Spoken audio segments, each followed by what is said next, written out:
ফারিকুম feel জান্নাতি ওয়া ফারিকুম ফিস সাঈর।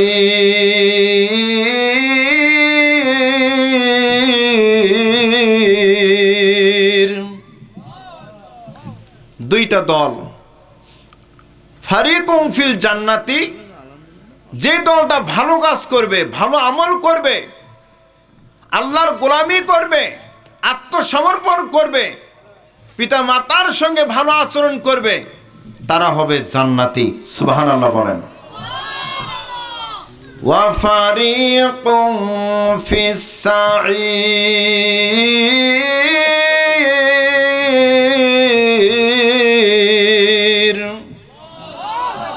যারা খারাপ কাজ করবে, মন্দের সঙ্গে জড়িয়ে থাকবে, বিড়ি বলেন, সিগারেট বলেন, ইয়াবা বলেন, গাঁজা বলেন, ফেন্সিডিল বলেন, সুদ বলেন, ঘুষ বলেন, জিনা বলেন, পরকিয়া বলেন, প্রেম বলেন, ভালোবাসা বলেন, যত যা কিছু আছে এগুলো কাজ করলে, এই মন্দের সঙ্গে জড়িয়ে থাকলে তারা হবে জাহান্নামী। বলেন নাউযুবিল্লাহ।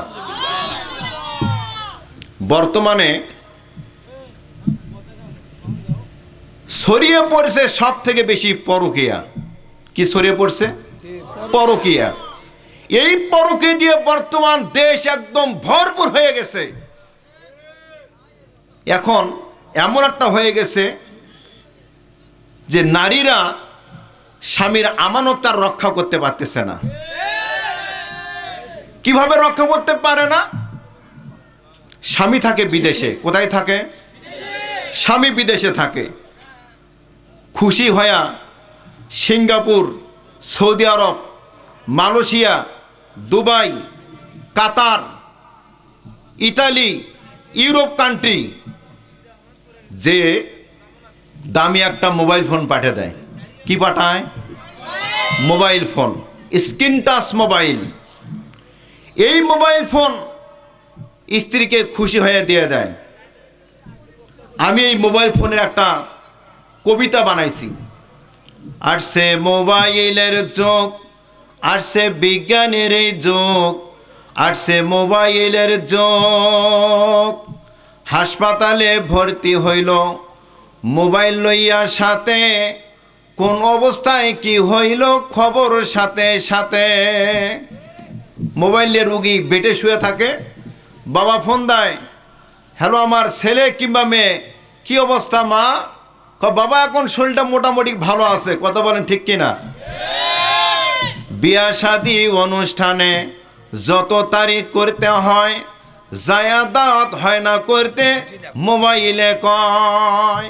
বিআইন সাহেব আসসালামু আলাইকুম, আগামী শুক্রবার আমার ছেলে কিংবা মেয়ের বিবাহ, আপনাদের সপরিবারের দাওয়াত, আপনারা আসিয়েন। বলে কি না? রাস্তা খরচ বাজলো এবার, শরীরে কত সুখ, আর সে মোবাইলের চোখ। মানে জায়াত দাওয়াত করতে হয় না। এখন দেখেন মাই টাইম করে, আবার দিবারাত্রি কথা চলে, কোন সময় কি অবস্থা হইল খবর সাথে সাথে। রাত্রে আর ঘুম আসে না, কথা চলে রাতে, প্রেমিকাকে ডেকে বলে এভাবে আর কত কথা, আসো না কেন চলে। মন মানে না, দেরি সয় না, দেখবো তোমার মুখ। আর সে মোবাইলের যুগ, আর সে বিজ্ঞানের যুগ। কথা বলেন ঠিক কিনা? সারা রাত ডিউটি পালন করতেছে স্ত্রী অন্য পুরুষের সঙ্গে। স্বামী তো বিদেশে, খায়া না খায়া কষ্ট করে করে রোজগার করতেছে বিবি বাচ্চার জন্য। মাসে মাসে টাকা পাঠাইতেছে, 500 টাকা করে মোবাইলে তুলে তুলে তুলে পরকীয়ার সঙ্গে প্রেম করে। কথা বলেন করে কি করে না? আজকে সমাজটা কোথায় চলে গেছে? নারীর ইজ্জত কোথায় চলে গেছে? আজকে নারীরা নিজেদের আমানতকে রক্ষা করতে পারছে না একটা মোবাইলের কারণে। কিসের কারণে? মোবাইলের কারণে। এই জন্য আমি আপনাদেরকে বলবো যে নারীদের হাতে মোবাইল দিয়েছেন, আপনারা শান্তি আসেন নাই, আপনারা অশান্তি নিজেরা ডেকে আনছেন। কথা বলেন ঠিক কিনা? নিজেরা অশান্তি ডেকে আসছেন। আমাকে বলে হুজুর আমার বউ চলে গেছে বাবার বাড়িতে, আর আসে না। মাসে মাসে টাকা পাঠাইছি, তার অ্যাকাউন্টে প্রায় 20 লক্ষ টাকা পাঠাইছি, হুজুর আপনি দোয়া করে দেন, আমার স্ত্রী তো আমার বাড়িতে আসে। আমি বললাম বাটপার, মোবাইল ফোন কিনে দিয়ে স্ত্রীর নামে অ্যাকাউন্ট খুলে দিয়ে তার অ্যাকাউন্টে টাকা পাঠাইয়া বউ গেছে অন্যের হাত ধরিয়া, এখন কা হুজুর দোয়া করে দে। বাটপার রস, তোর মতন বাটপার আর কেউ নেই, তোর দোয়া আল্লাহ তাআলা কবুল হবে, তাই না? বুইদে সুইদে পাপ করলে তার খেসারত নিজেকেই দিতে হয়। কথা বলেন ঠিক কিনা? বন্ধুরা আমার, এই জন্য বলছিলাম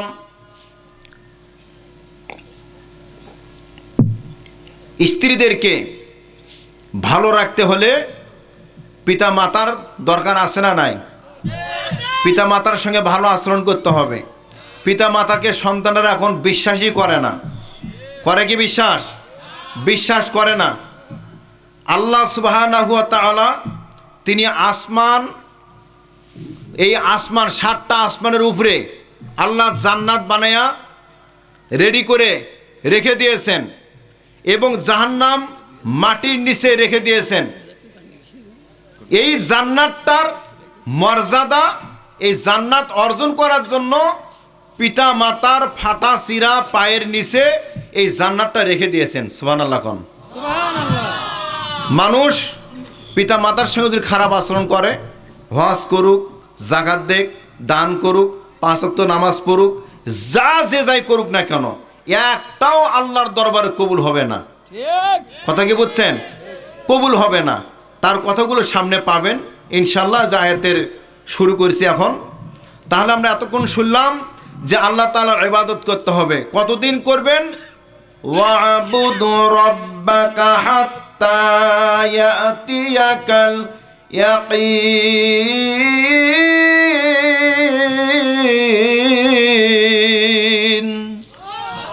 তোমার মৃত্যু আসা আগ পর্যন্ত তোমাকে সময় দেওয়া হয়েছে।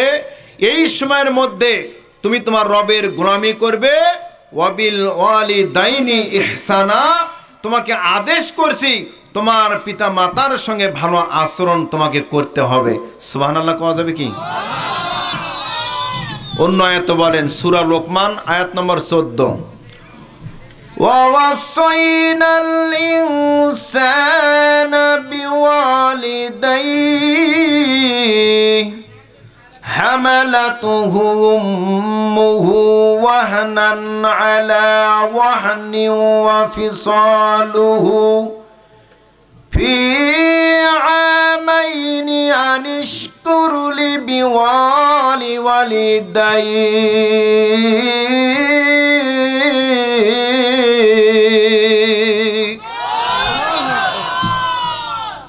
আল্লাহ রাব্বুল আলামিন বলেন,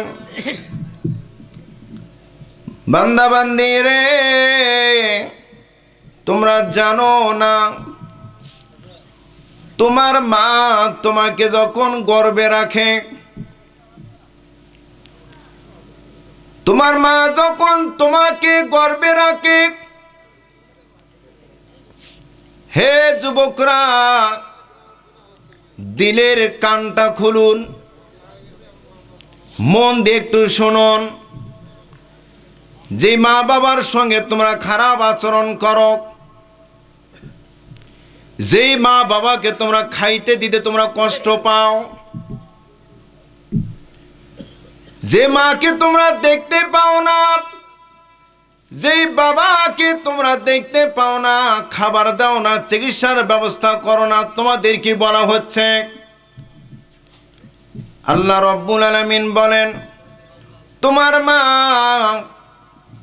তোমাকে কষ্ট করে তোমাকে গর্ভে রেখেছেন। তোমার বয়স যখন 40 দিন, কয়দিন? 40 দিন যখন হয়, রক্তের একটা জমাট, রক্তর জমাট একটা দলা, আরো কিছুদিন যাওয়ার পর একটা গোস্তের টুকরা, আরো কিছুদিন যাওয়ার পর একটা পুতুল। মা এখন খাইতে পারে না, বমি বমি ভাব, বমি করে। কথা বলেন ঠিক কিনা? বমি করে, খাইতে পারে না, মাথা ঘুরায়। আল্লাহ বলেন, আরো কিছুদিন যাওয়ার পর তোমাকে যখন তোমার মায়ের গর্ভে যখন আস্তে আস্তে যখন তোমাকে একজন মানুষ বানাইলাম, এই পৃথিবীতে যখন তোমার আসার সময় হয়ে গেল, তার আগ মুহূর্তে তোমার মা ঘুমাইতে পারে না, বিছানা একাত ওকাত হইতে পারে না। একজন লোক বলতেছে, বিদেশ করে আসছে, অনেক টাকার মালিক, বাড়ি গাড়ি সব করছে। মাকে বলতেছে, মা, ও মা, তুমি আমার জন্য কত কষ্ট করেছো মা। আল্লাহ আমাকে অনেক ধন সম্পদ দিয়েছে, আমি তোমার ঋণটা পরিশোধ করব। কি করব? মায়ের ঋণ পরিশোধ করবে। কে করবে? সন্তানে। মা তোমার ঋণ পরিশোধ করব। মা বলতেছেন, বেটা, তুমি আমার ঋণ পরিশোধ করবা? বল, হ্যাঁ মা, ঋণ পরিশোধ করবো। আল্লাহ আমাকে অনেক টাকা দিয়েছেন, অনেক অর্থ সম্পদ, ব্যাংক ব্যালেন্স, আমার কোনোটা অভাব নাই। তুমি বলো মা, তুমি কি সুযোগ দিবে আমাকে? বলো, হ্যাঁ বাবা, আমি তোমাকে ঋণ পরিশোধ করার সুযোগ দেব। মা, তাহলে বলো। বলতেছে, বাবা, একটা কাজ করো, শনিবারের দিন হাটে যায়া এই গাইবান্ধা সাগাটা থানার অধীনে বোনারপাড়া বাজারে যায়া তুমি একটা কলা কিনে নিয়ে আসবা, ওই কলাটা আমি খাবো, তাহলে তোমার ঋণ পরিশোধ হবে। তাই? বলে, হ্যাঁ। সন্তান তখন শনিবারের অপেক্ষায় আছে। শনিবার আসলো, খুশি হইয়া হাটে গেল। হাটে যায় সুন্দর দেখে একটা পাকা একটা কলা কিনলেন। কলা কিনলেন, কেনার পর রাত্রে এসে মাকে ডাকছে, মা, এই যে তোমার জন্য কলা আনছি, তুমি না কলা খাইবা? বলো, হ্যাঁ বাবা, কলা খাবো।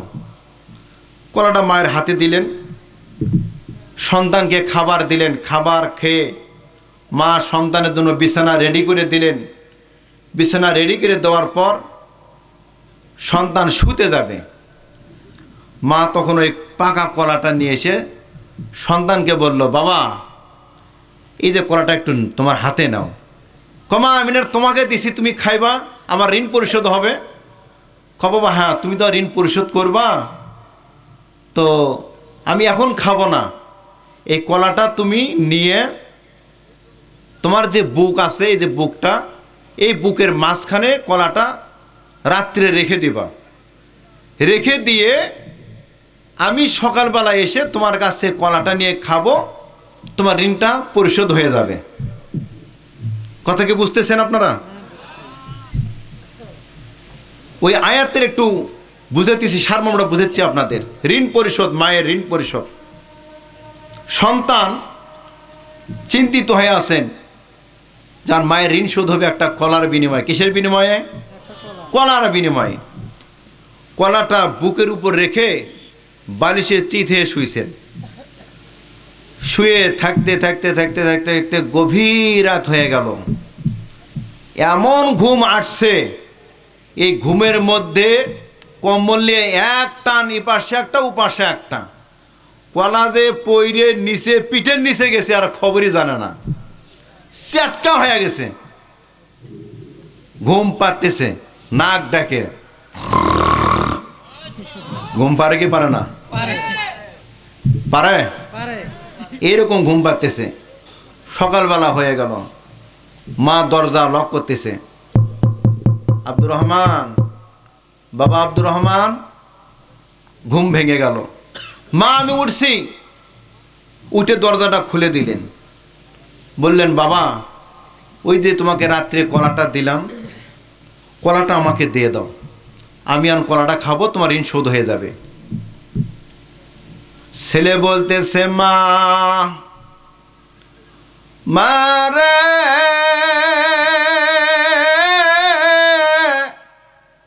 তুমি আমাকে যেই কলাটা রাখতে দিয়েছিলাম বুকের মাঝখানে, আমি রাত্রিরে যখন বিভোরে ঘুমে পড়ি, এই ঘুমের মধ্যে মা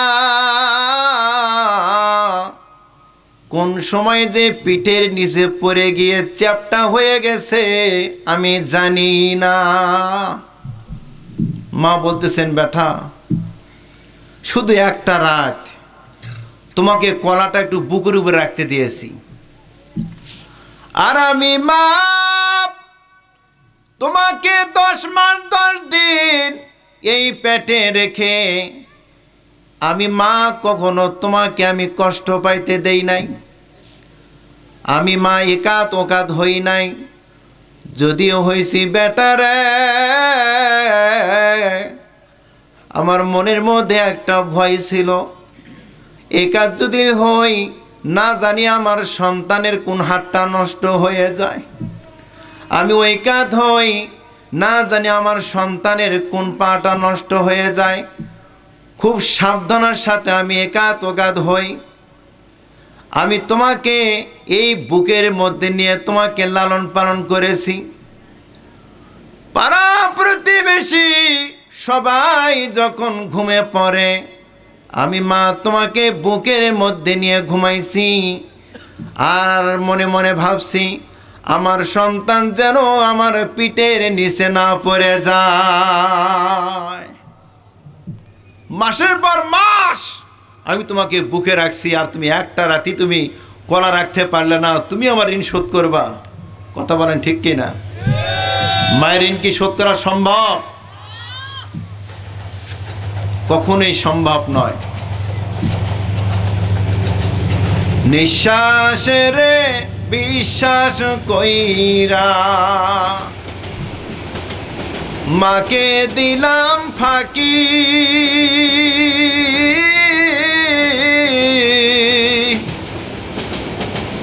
কত আপনজন বানাইয়া মাকে দিলাম ফাঁকি। শ্বশুর শাশুড়িকে পেয়ে আমি ভুললাম পিতা মাতাকে, কত রঙের খাবার দিলাম শ্বশুর শাশুড়িকে। কথা বলেন ঠিক কিনা? দুদিন পরে মন মালিন্য হলো, বউ গেল তার বাড়িতে। যখন গেলাম বাড়িতে বউ আনার জন্য, শ্বশুর বলে এই যে লাঠি আসছিস কোথায়? মানে ঠিক কিনা? ভালোবাসা কয়দিন? বউয়ের সাথে যে কয়দিন বউয়ের সাথে মন মালিন্য হোক, আপনার বউ যখন বাবার বাড়িতে যাবে আপনার পাওয়ার শেষ। কথা বলেন ঠিক কিনা? কিন্তু মা বাবার সঙ্গে যতই খারাপ আচরণ হোক, হতেই পারে, কিন্তু তারপরে যে আপনার মা বাবাকে যদি যা একটু বলেন মা, সঙ্গে সঙ্গে আপনাকে মাফ করে দিবে। সুবহানাল্লাহ কোন? আল্লাহ বলতেছেন, হামালাতুহু উম্মুহু ওয়াহানান আলা ওয়াহানি ওয়া ফিসালুহু ফি আমাইনি আনিশকুরলি।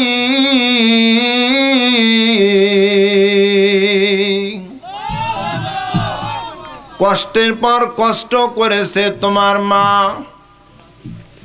মা যখন কষ্ট করলেন এই সন্তান গর্ভে করে নিয়া, তখন রীতিনীতি ছিল বাবা কিংবা মা এসে মেয়েকে তার বাড়িতে এনে ডেলিভারি করানো, এমন প্রথা ছিল কিনা? এখন তো সিজার, পেট ব্যথা হওয়ার আগেই সিজার, পেট ব্যথা হতেই দেয় না। কথা বলেন ঠিক কিনা? হতেই দেয় না, সিজার করে ফেলে। তখন যে রীতি ছিল, বাবা এবং মা দুইজন আসছে মেয়েকে নেওয়ার জন্য, কারণ মেয়ের এখন 9 মাস, সন্তান হওয়া ভাব। মেয়ের কাছে আসলেন, মেয়েকে বললেন, মা তুমি আমার প্রথম মেয়ে, আর তোমারও প্রথম সন্তান তোমার পেটে আসছে। কত মা সন্তান প্রসব করতে গিয়ে মা মৃত্যুবরণ করে, এই পৃথিবীর আলো বাতাস আর দেখতে পায় না। কথা বলেন ঠিক কি না? মা তোমাকে নিতে আসছি, তুমি তোমার প্রতিবেশী শ্বশুর শাশুড়ি তোমার স্বামীর কাছ থেকে বিদায় নাও, হতে পারে তোমার জীবনের এটাই শেষ। একবার দিলের কানটা একবার খুলুন। মাকে ভালোবেসে এক ফোঁটা জল চোখে পানি আনতে পারেন, আল্লাহর কসম আপনার চোখে জাহান্নামের আগুন স্পর্শ করবে না। স্ত্রী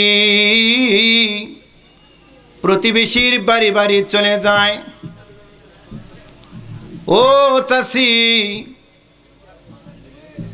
আমার সন্তান প্রসব হওয়ার সময় হয়েছে, চাচি গো আমার আব্বা মা আমাকে নিতে আসছেন। কত মা সন্তান প্রসব করতে মৃত্যুবরণ করে, এই পৃথিবীর আলো বাতাস দেখতে পায় না। আমিও কিন্তু তাদের মাঝে একজন। চাচি গো 10 বছর সংসার করেছি, এই 10 বছর সংসার করতে গিয়ে আপনাদের সঙ্গে ওঠা বসা চলাফেরা করতে গিয়ে যদি কোনো ভুল হয়ে থাকে, মেহেরবানি করে আমাকে ক্ষমা করে দিও।